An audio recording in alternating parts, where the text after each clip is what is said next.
Okay. Isang maganda at mapagpalang umaga po sa atin po lahat. Palakpakan natin ang Panginoon. Bigyan natin ang malakas na palakpak sa Kanya. Pagkain ng Diyos. So, araw po ito tayo pinagagalak na patuloy nating masamba siya sa Espiritu at katotohanan na kung saan nga po ay siya nating katungkulan. Habang tayo po ay nabubuhay. So, tayo po ay tumayo bilang paggalang sa Kanya pong presensya at sa Kanya pong sa ating pong pagbasa sa Kanya pong banal na kasulatan. Buksan po natin ang ating pong mga Biblia sa Juan 14:27. Okay. Sa Juan 14:27 ay ganito po ang ating pong makikita, matutunghayan. Sabi po rito, kapayapaan ang iniiwan ko sa inyo, ang aking kapayapaan ang ibinibigay ko sa inyo. Hindi ito katulad ng ibinibigay ng sanlibutan. Huwag kayong mabalisa, huwag kayong matakot. Patuloy po pinagpapala ng Diyos ang bahagi ko ng banal na kasulatan na ngayon po ay atin pong pagtutulay-tulayan. Kung po tayo manalangin, mapagpalang Diyos, narito po ang iyong pong mga salita sa aklat po ng Juan o Diyos na amin pong napatuloy po pong ipinakikita sa amin, lalo sa panahon ito, Panginoon, na kailangan po namin ng kapayapaan. Panginoon, buksan mo po ang aming spiritual na pandinig upang patuloy po namin maunawaan ang iyong pong makapangyarihang salita. At kayo po, Panginoon, ang patuloy na mataas, ako po matago, kayo po ang patuloy na mahayag sa umaga po ito. Maraming salamat, Panginoon, sa iyo na napapulat parangal sa pangalan ni Jesus. Amen. Amen. Ay po yung makakaupo na. Okay, sabihin po ng lahat sa bawat isa, kapayapaan ang sumayin. Ayan. Sumagot naman tayo at sumayin rin. Ayan. Napakahalaga po kasi ng kapayapaan. Ang kapayapaan po kasi ay kinakailangan taglayin ng bawat isa po sa atin sa lahat ng panahon ng ating pong buhay. Ano po? Kasi po alam po ninyo ang kabalisahan, nakabaligtad itong kapayapaan ay lagi din naman dumarating sa buhay ng isang tao. At syempre po, sa labanan pong ito ng kapayapaan at kabalisahan, masasabi ko po na lamang na tayo. Amen? Lamang tayo sa labanan kapag pinag-usapan po yung kapayapaan at kabalisahan. Syempre, meron kasing isang Diyos, meron kasing isang Panginoong Jesus na nagbanggit sa atin at nagbili sa atin ng kapayapaan ng sumainyo. Amen. Alam po ninyo, napakahalaga po nito. Ang kapayapaan po ay meron pong kahulugan sa Biblia na kaayusan at kapanatagan sa lahat ng bahagi ng buhay. Yan po yung sinasabi ng Bible na katugod, ito nga pong sinasabi natin kapayapaan na kaayusan at kapanatagan sa lahat ng bahagi ng ating buhay. Napakaganda nun, di ba? Sino ba ang ayaw ng kaayusan at kapanatagan sa lahat ng bahagi ng ating buhay? Sabihin na natin kung ano pa mang klase ng buhay o ano pa mang bagay yung ating pinagdaraanan. Kung meron kang kapanatagan o kaayusan din sa bagay na yan, ay napakaganda ano po. At meron itong katumbas na salita sa Greek word na shalom. Natin, pamilyar tayo, shalom. Kaya nga yung iba, ang batihan, shalom. Peace be with you. Yun po yung sinasabi. And sa Galatians 5:22, mga kapatid, isa ito sa bunga ng Espiritu Santo. Yes, makikita po natin yan. Galatians 5:22, meron po siya na bunga. At isa pong binabanggit dyan ay yung bunga ng Espiritu ay ito pong kapayapaan. Ngayon po ay atin pong pinag-uusapan po. Ang kapayapaan ang huling pinakamainam na dapat paglayin ng isang tao sa kanyang buhay. Di ba? Ito yung kahuli-hulihan. Kasi alam po ninyo, marami pong mga tao na kapag kayong mamamatay na, nababalisan na. Marami tayo makikita gano'n. Di ba? Kapag kayong medyo malapit na siyang pumanaw, o di kaya nakita natin kahit nga hindi pa papano basta nasa balik ng maramdaman. Yung nababalais, di ba? Hindi na malaman ang gagawin, sabihin na natin nawawala ang kapayapaan sa kanya. Pero alam po niyo, isa sa pinakamagandang tagayin ng isang Kristiyano hanggang sa siya'y malapit ng mamatay, yung kapayapaan. Diba? Marami tayong nakikita na tao na dahil nga sa merong pananampalataya, nakikita po natin na namamatay ng payapa.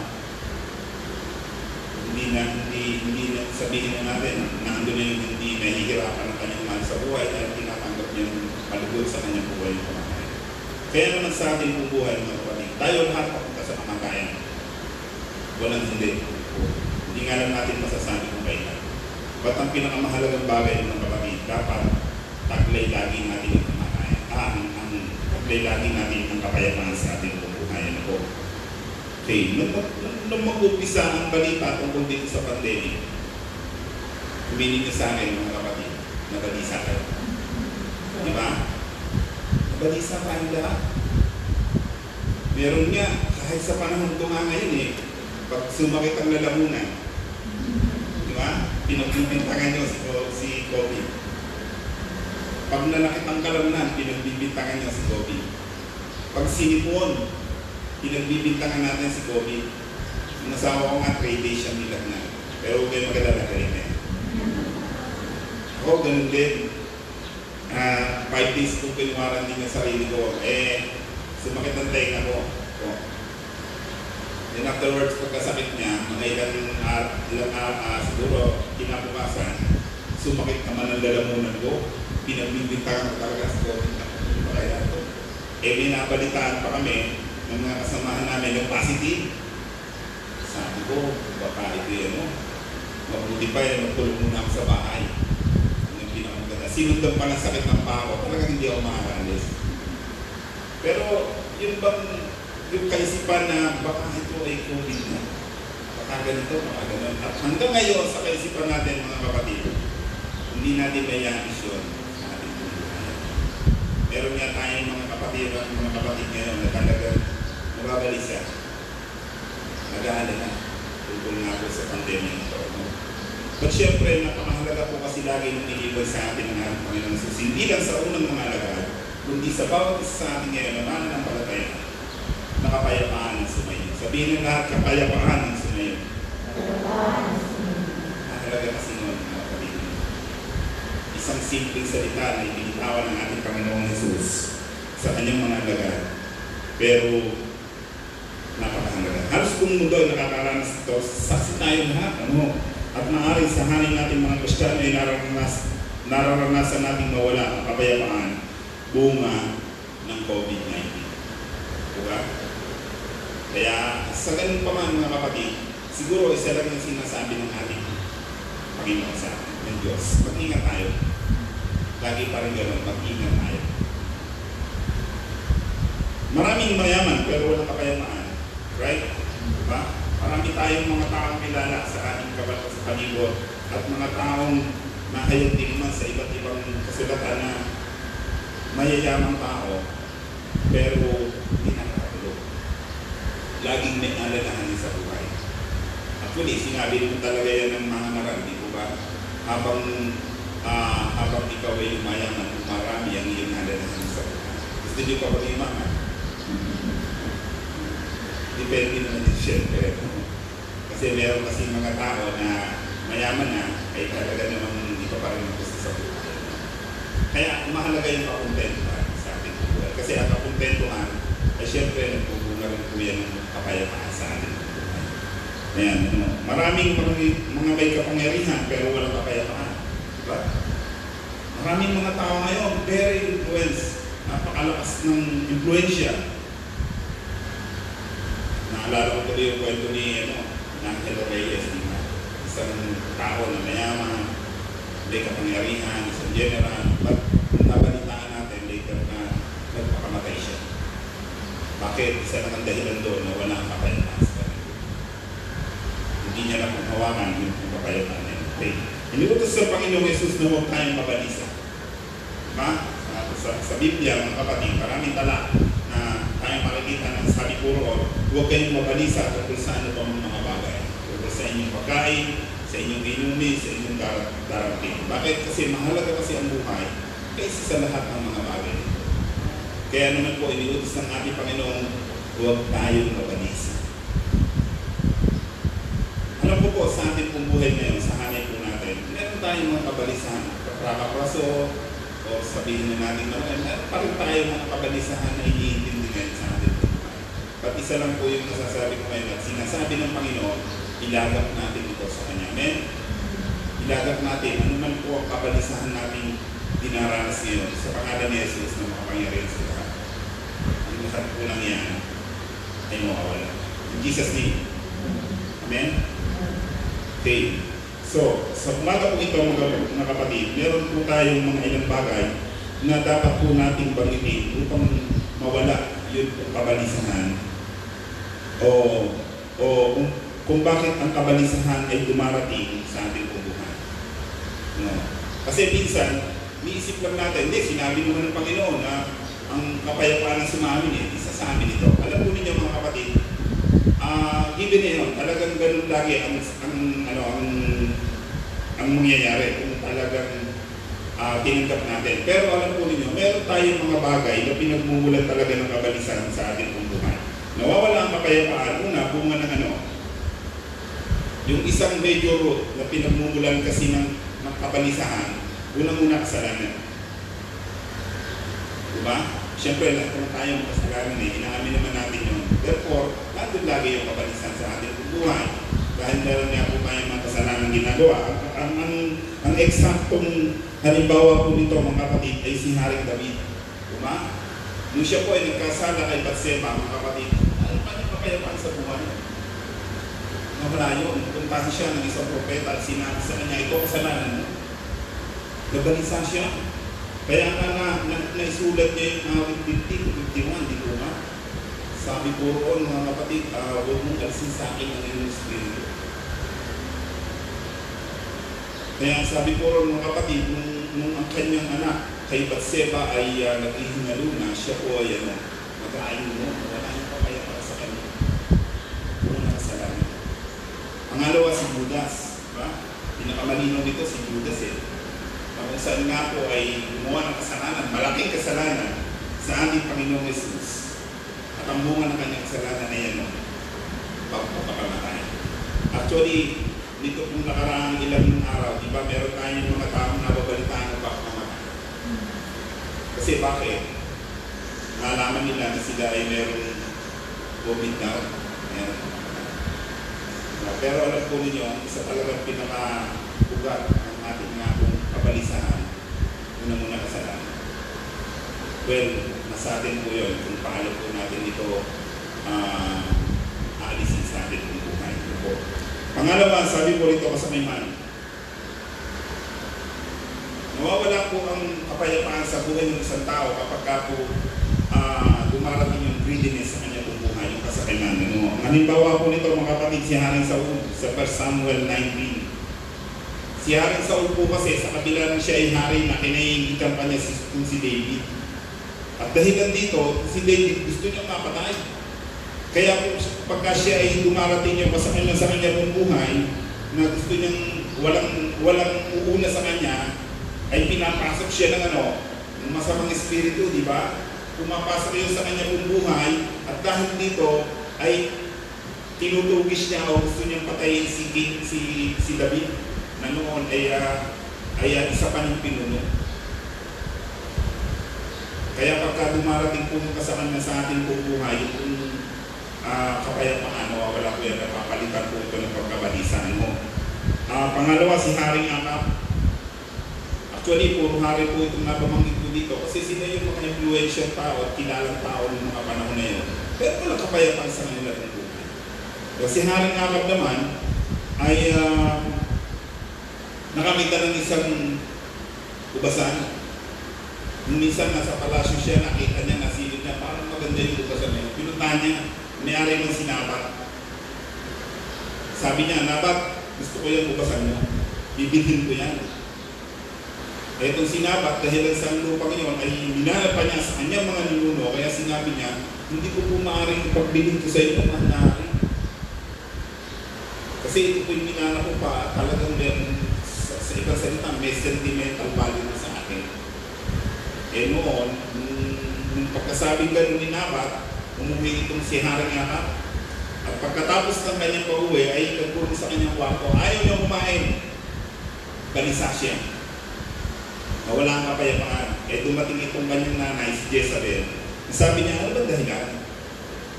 Bakit tayo mo kumain? Kasi si Nabat, ganyan-ganyan, ayaw ipagbili. Papayaran mo naman, di mo dote mo naman, ayaw pa rin. O siya, kumain ka na, ako baka na. Ginawa ni Jezabel, pinapatay si Nabat, kinuha nila yun. Kinuha nila yung bukasan. Kaya ang sabi ni Jezebel, o ayan, kumain ka na sapagkat bukas bibigay ko sa inyo ang bukasan ni Nabal. Eh, pinapatay niya yung pamilya. Pwede ka rin nga na, muna ka sa kanya, mawawala. Hindi ka kaya nga sa kanila. Pangatlo, sabi po rito mga kapatid, kung nga nagtakot, natatakot ba tayo? Baka may takot kayo sa puso nyo, mga kapatid, mawawala ang kayapaan. Kapag tayo natakot. Halimbawa nito sino? Si Haring Bersasar. Si Haring Bersasar, isang araw, nagkaroon siya ng piging. Sabi ron, pinakuha niya yung mga gintong inuman sa elder. At kung sila nag-inuman na nagkakasayahan na, abay may nakita siya putol na kamay. Sumusulot doon sa pader. Eh sino ba hindi matatakot nun? Kayo nga, makakita kayo ng putol na kamay, sumusulot sa pader. Pag hindi kayo manakot. At ang nakalagay doon, mene tekel parsi. Nabalisa siya. Hindi siya makatulog. Kaya pinatawag niya lahat ng mga manghuhula, encantador, salamangkero sa kanyang kaharian. At pinakita niya yung sulat, basahin niyo. Ano ang ibig sabihin niya? Walang makapagsabi. Hanggang sa dumating, o nakilala na ako si Daniel. Nalingkod ng Diyos. Binasa niya kung ano ang nakalagay doon. So anong ibig sabihin mga kapatid? Ang kabalisahan ay dumarating kapag ka dumarating ang takot sa atin. Kaya na sinasabi ng ating Panginoong Jesus, huwag tayong matakot. Amen? Dumating pa yung pandemya niya, huwag tayong matakot. Kasi kapayapaan hinihiro sa inyo ang sinabi niya. Ano pa? Sabi po rito kapighatian. Actually, doon po sa takot yung mga alagad, dito po sa John, ano na binasa po natin, John 14. Kaya po ito binanggit ng ating Panginoong Yesus sa mga alagad kasi nakakaramdam po sila ng takot. Kasi ang ating Panginoong Yesus nagpapaalam sa kanila, alis na po. Kaya nga tinatanong dyan, kung babasahin niyo po yan, konteksto niya, nagtatanong ang ating mga alagad, saan po ba kayo pupunta? Kaya sinabi din sa bahay ng aming ama ay maraming silid, hindi gano'n. Diba? Sinabi niya rin dyan sa John 14:6, I am the way, the truth, and the life. Kung ako man ay umalis, makakarating kayo sa parawanan ko, sa pamamagitan ko. Bakit nyo nang binibili ng Panginoon? Para mawala ang takot ng mga alagad. Kasi sino nga ba naman hindi matatakot mo? Napapaligiran sila ng Roman soldier pagkatapos sa alis ang master mo. Ano mangyayari sa inyo? Kaya sabi ng ating Panginoong Jesus, hindi ko kayo iiwang na Manila. Pag-alis ko, darating ang banal na Espiritu. Kaya kapayapaan hinihiling ko sa inyo. Sabi pa po rito mga kapatid, paano dumarating ang, o paano nawawala ang kapayapaan sa ating buhay? Bunga ng kapighatian o kalungkutan. Baka kayo nalulungkot ngayon. Alam po ninyo, ang kalungkutan ay nakapagdaragdag ng kabalisahan sa ating buhay. At ito ang dahilan kung bakit tayo ay nawawala ng kapayapaan. Si Elias, mga kapatid, na isang propeta ng Panginoon sa unang hari 19:3, nakakaranas siya dyan ng kalungkutan. Kaya ang sabi niya dyan, gusto ko nang mamatay. Diba? Basahin niyo po yun sa unang hari. Kasi, nagkaroon ng tagpuyo. At sinabi ni Elias sa hari na ulan. Nung umulan na nga, so siya naman ay tumakbo, papasok ng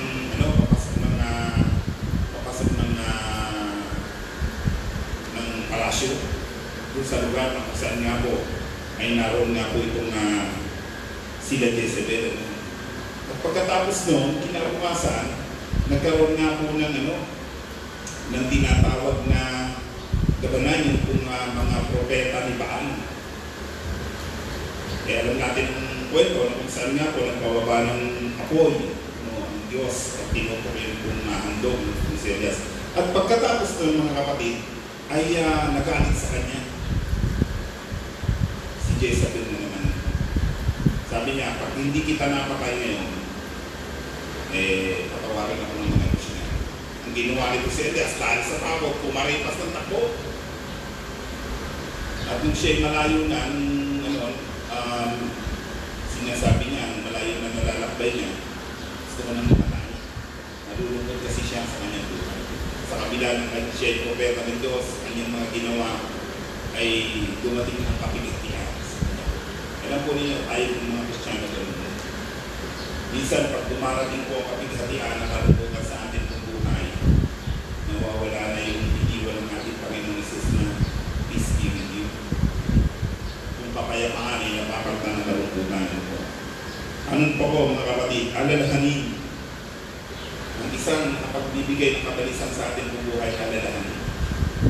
Siyempre, lahat naman tayo may mga alalahanin. In other words, may problema. At sa kami naman ang problema, yan, lahat tayo meron.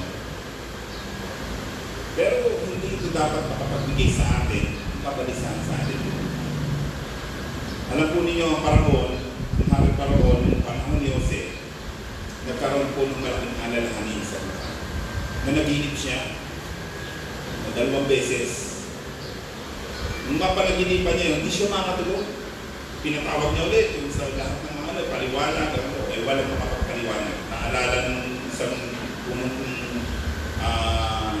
yung kasama niya sa kulungan, na meron akong tilala doon, pinatawag, ay paliwanag nitong si Jose, ang panaginip ng Paraon. Dahil dito, wala ang kabalisan ng Paraon. So makikita po natin mga kapatid na dala ng mga alalahanin sa buhay, tayo po ay nakakaranas ng mga tinatawag na kabalisan. Ano pa mga kapatid? Galit. Sino ba rito hindi nakagalit? Lahat tayo, meron tayong pinikil-kil na sama ng loob. Ngayon, mawawala ang ating kapayapaan.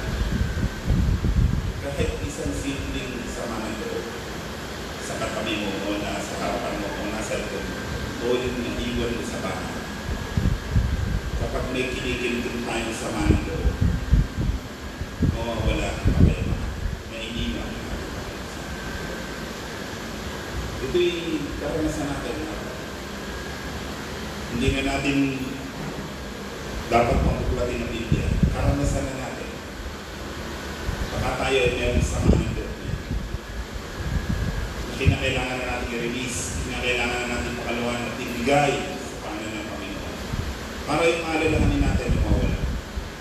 Yung kabalisahan na umaalipin sa ating araw-araw ay mawala. Kailangan natin i-release ang galing. Ano pa? Karamdaman. Siyempre kapag kami karamdaman mga kapatid, wala talaga ang kapayapaan. Ang eksaktong halimbawa nito ay si Haring Ezekias, di ba? Si Haring Ezekias, nung siya'y magkaroon ng bukol, may dumating sa kanya isang propeta, hindi ka nagagaling, namamatay ka na. Anong ginawa ni Haring Ezekias? Nagluluhod sa Panginoon, umiyak siya ng malakas. Kaya sabi ng propeta, narinig ng Diyos ng dalangin mo, hindi ka na mamamatay. Ganito ganyan nangyari. So nawala ang kabalisan. Sabi ko nga po mga kapatid, ngayong panahon ng pandemic, lagi natin napapagbintangan si COVID-19. Kasi mawawala kasi yung kapayapaan sa atin kung nakaramdaman. So, at sa marami pang mga pagkakataon, narating pa rin sa atin yan. Huwag naman mangyari. Na ang karamdaman ay laging nasa ating buhay. Pero di ba nakakapag-alala, lalo pag may sumugod na kung ano sa katawan mo? Di ba? Kaya-alala tayo. Sa makatandalamunan, lalo pag nilag na tayo. Sabi ko nga sa asawa ko, nung unang gabi, nung siya. Sabi ko, galing kita ng ospital. Ayoko. Baka makakubit ako. Sabi ko, talagang gano'n ang ihahatog sa'yo ng ospital. Siyempre, ipapaswab test ka. Dahil ikaw ay may lagnat, sigurado magpapositive ka. At pag nag-positive ka, quarantine ka. Quarantine ako at quarantine ang mga anak mo. Hindi tayo makakalabas. Ayoko, kaya ko ito. Okay, so kaya ito. Tawag si Lani, ang ating super Lani na sa mga. Gamot, kailangan ng gamot. So, nung mabigyan siya ng gamot, nayan ka sa kanya, 2 days, nawala,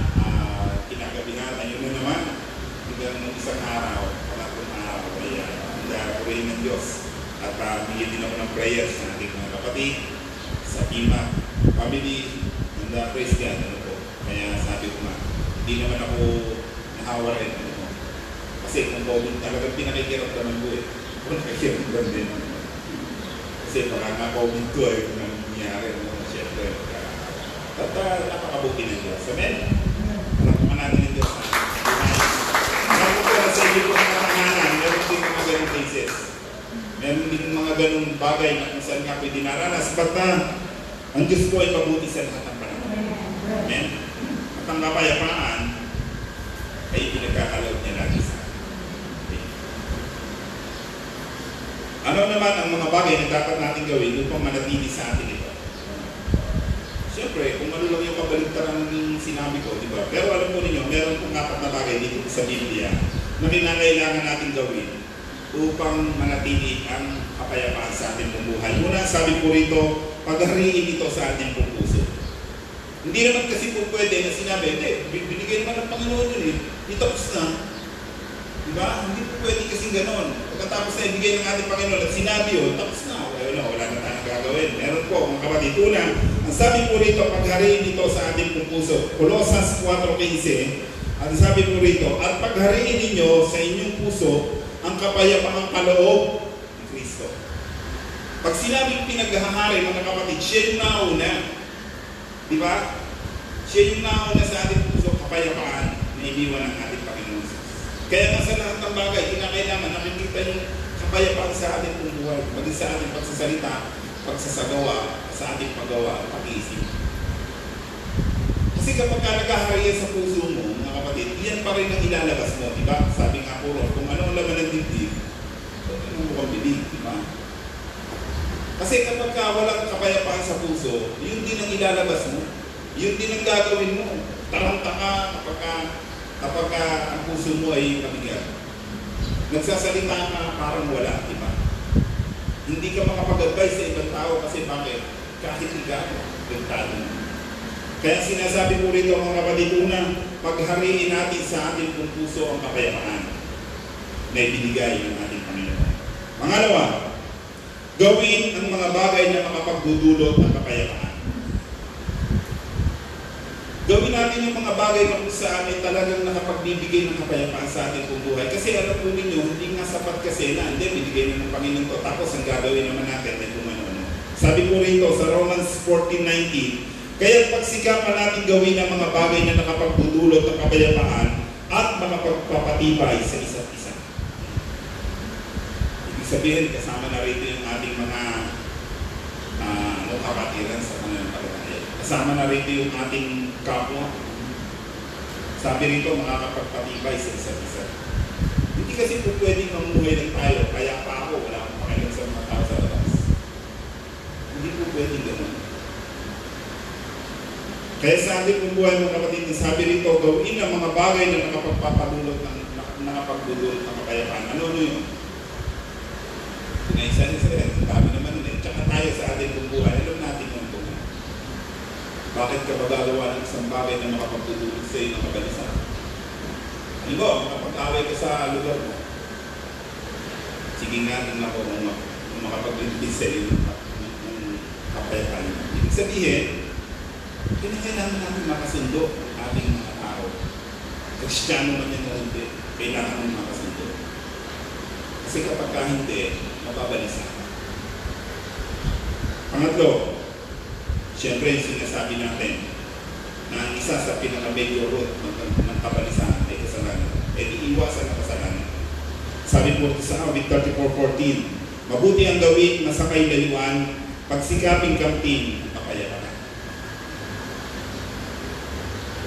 So, ibig po sabihin mga kapatid, tayo po ay kinakailangan gumawa ng mabuti sa ating buhay. Iwasan natin ang kasalanan. Sabi ko nga po, lahat tayo naman meron mga ganung bagay naman. Pero sa pamamagitan nga po ng pag-iwas natin mga kapatid, nakakatayo tayo sa harapan ng Diyos. Sa pamamagitan ng pag-amin natin ng ating po mga kasalanan, nakakatayo tayo sa harapan ng Diyos. Tayo ay patuloy na nagkakaroon ng kapayapaan sa atin. Pang-apat, kahuli-ulihan. Siyempre, kinakailangan natin mamuhay ng kayapaan mo. Ikalawang Timoteo 2:22, ikalawang bagay, sabi po rito, at mamuhay ka ng payapa kasama ng mga taong may malilinis na kalooban at tumatawag sa Diyos. Yan katabi mo mga kapatid. Payapa pa ba yan? Sa mga katabi mo. Siyempre, di ba? Kasi alam po niya, sabi nga natin, minsan sa loob ng church, ayaw umupo dito sa unahan. Hindi siya payapa.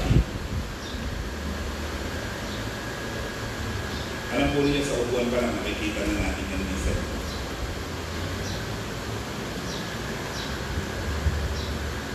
Baka meron tayong something na hindi maganda sa ating nga pong kapatid sa pananampalataya. Kaya sabi po rito mga kapatid, mamuhay tayo ng payapa. At ito'y nakikita sa pamamagitan ng pagsama sa taong may mga malilinis na kalooban at tumatawag sa Diyos. Kahit kung lahat, magkakapatid tayo sa pananampalataya. Amen? Nagkakaintindihan tayo kung ano ng mga bagay. Kung meron ng mga problema, mga sular ng mga kapatid, pwedeng pag-usapan. Huwag natin ipag sa walang ito. Sapagkat tayo din naniniwala na sa lahat ng panahon, na kapayapaan ay pinagkakalob na ng ating Panginoon Jesucristo. Sinabi ng Panginoon, kapayapaan ang iniiwan ko sa inyo. Sinabi niya ito sa mga alagad sapagkat siya'y alis. Sa panahon natin ngayon mga kapatid, minsan nadarama natin ng Diyos ay para malayo sa atin. Nararamdaman natin na parang hindi natin katabi ang Diyos. Na parang nagpaalam siya sa atin na siya'y alis.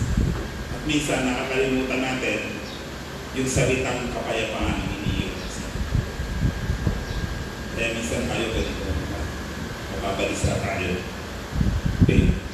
Sabi po rito mga kapatid, ang aking kapayapaan ang ibinibigay ko sa inyo. Okay. Maraming mga Kristiyano nasa kabila ng binibigay ng Panginoon ng libre, ayaw pa rin tayo. Libre yun eh. Wala namang bayad ng kapayapaan mga kapatid. Tanggapin lang natin, paniwalaan na ito yung binigay ng Panginoon sa atin. Tanggapin lang natin ang ating buong puso. Makakamit natin ito. Ano pa man, matawag kung ano pa man ang dumating sa ating buhay. Diba? Hindi pa naman tayo nagugutom. Basta kami nang nagugutom na. Yung kung hindi na kumakain ng 3 beses ang araw. Wala pa, di ba? Lulusog natin eh. Kita ko na. Malulusog tayo. Hindi tayo nagugutom. Maraming isda sa dagat. May namibiling ganda. Sabi ko dito sa Pilipinas, napakaswerte. Kasi bakit? Magpunta ka lang ng palengke, pwede ka magtanim ng kung ano lang sa bakuran mo. Pagpunta mo ng isda, order lang kayo sa akin ng tilapia, ibigyan mo kayo ng dito. Hindi tayo magugutom. Kaya ito yung isang bagay na kung saan mga kapatid ay nakita ng Panginoon sa atin sa kanyang kapaligiran at lakmay. Kaya sabi niya, huwag kayong mabalisa tungkol sa inyong makanin at darating. At nakita rin niya ito, kaya siya gumawa ng maraming tinapay at saka maraming isda. Sabi niya roon, nakita ko ang mga tao dito at tupaybay. Ang mga tupang walang pastor. Kasi bakit? Gutom. Hindi kumakain, kaya sunod ng sunod sa kanya. Kasi umaasa sila na ang ating Panginoong Jesus ay gagawa ng maraming tinapay at isda. At siya yung ginawa. Diba? Kaya naman yung mga tao kumain. Nabusog. Kaya nagkaroon sila ng kapanatagan sa kanilang buhay. Nawala ang luto. Eh sa atin ngayon mga kapatid, I think wala kang dumaranas ng luto. Walang puwang sa buhay ng mga Kristiyano sa Church of God ang kabalisan. Amen? Kasi hindi tayo binugutom ng Panginoon. Hindi niya tayo pinababayaan. At hindi niya tayo iniwan kailan. Amen? Pakain natin ang Panginoon. Okay, kaunilihan mga kapatid, sa lahat ng mga aklat na sinulat ni Apostol Pablo ay makikita ang katagang iiwan ko rin sa inyo sa umaga po ito. Pag binuksan niyo po ang lahat ng mga aklat na ginawa ni Apostol Pablo, mga kapatid, ito ang mababasa niyo sa kanya. Sa mga unang talata, hanggang 7 talata makikita niyo ito. Sumayin niyo nawa ang pagpapala at kapayapaan mula sa Diyos Ama at sa ating Panginoong Jesucristo.